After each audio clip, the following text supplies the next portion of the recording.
brand new to na rim mga idol. Gusto na lang ipa-convert. Kasi yung plate nito is nakalabas.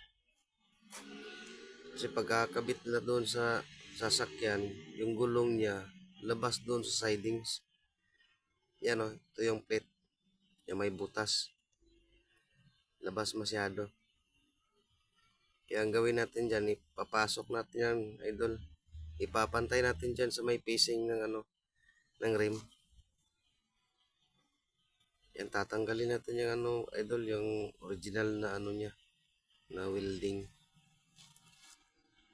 Matagalan pa to mga idol. Ilang days din to na tapos mga idol. Kasi marami to, 6 to. 6 na rin. Tapos sobrang lalaki.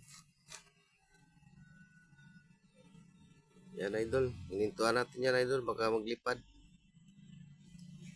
Pupukpukin natin yan para matanggal yan. Yan, natanggal na natin idol.